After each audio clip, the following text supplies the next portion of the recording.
चलिए खबरों को विस्तार से देखने का वक्त हो चला है। सबसे पहले बात बड़ी खबर पर। दिल्ली एनसीआर में भूकंप के तेज झटके। बिहार में भी सुबह 6:37 पर भूकंप के झटके महसूस किए गए हैं और अब से 20 मिनट पूर्व काफी है दिल्ली एनसीआर और बिहार की धरा। भूकंप के तेज झटके महसूस किए गए हैं और जो तस्वीरें भूकंप के कंपन से जुड़ी आ रही हैं उनसे प्रतीत होता है कि रिक्टर स्केल पर भूकंप की तीव्रता भी अच्छी खासी रही होगी, क्योंकि जो तस्वीरें आई है उनमें कंपन होता हुआ एक पंखा दिखाई दे रहा है और कंपन और तेज झटके के चलते पंखा भी हिल रहा है।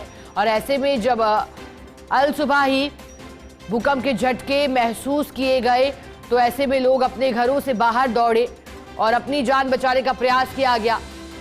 सुरक्षित वातावरण में लोग पहुंचे, खुले आसमान के नीचे।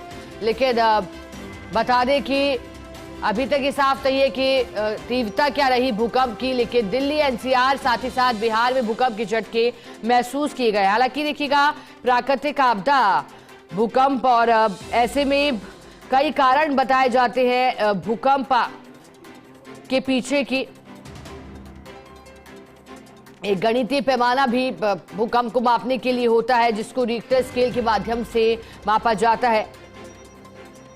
शुरुआत इसकी लंबे समय पहले ही हो चुकी है, लेकिन देखिएगा कहा जाता है कि भूकंप जब आता है जब जो टेक्टोनिकल प्लेटों में जब हलचल होती है, उल्का प्रभाव हो, ज्वालामुखी हो, विस्फोट हो, माइन टेस्टिंग हो, न्यूक्लियर टेस्टिंग की वजह से भी कई बार भूकंप आ जाते हैं।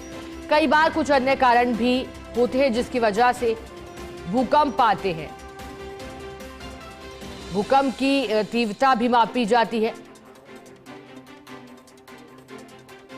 और कई बार जो पृथ्वी के घूमने की रफ्तार होती है उससे भी भूकंप का संबंध होता है। लेकिन भूकंप की वजह से कई बार तबाही के मंजर भी सामने आते हैं, चाहे गुजरात में आए वर्षों पूर्व के भूकंप की बात हो या फिर अन्य स्थानों पर भूकंप के आने की बात हो। अब रिक्टर स्केल पर जब भूकंप 0 से 1 तक रिक्टर स्केल पर होता है तो फिर सीस्मोग्राफ से इसका पता चलता है। जब 1 से 2 के बीच रहता है तो फिर हल्का कंपन महसूस होता है। जब 2 से 3 के बीच ये पहुंचता है तो फिर इस तरह का कंपन होता है कि आपके पास से कोई वाहन या ट्रक गुजर गया। 3 से 4 पहुंचता है तो फिर जो कि पंखे हैं, दीवार पर टंगे फ्रेम हैं, उनमें कंपन होता है और वो गिर सकते हैं, खिड़कियां दरक सकती है। लेकिन जब ये 4 से 5 होता है तो फिर इसका रूप भयावह होता जाता है और ऐसे में जो नुकसान है वो अधिक हो सकता है मकानों को। 5 से 6 पहुंचता है तो मकानों की नींव तक दरक सकती है और तीव्रता का भूकंप इसे मापा जाता है। फिर 6 से 7 और 7 से 8 तक पहुंचते पहुंचते ये तबाही का भूकंप होता है और ऐसे में तेज हलचल के साथ इमारतें तक ढह सकती है, गिर सकती है। तो उत्तर भारत के कई शहरों में भूकंप के झटके महसूस किए गए हैं।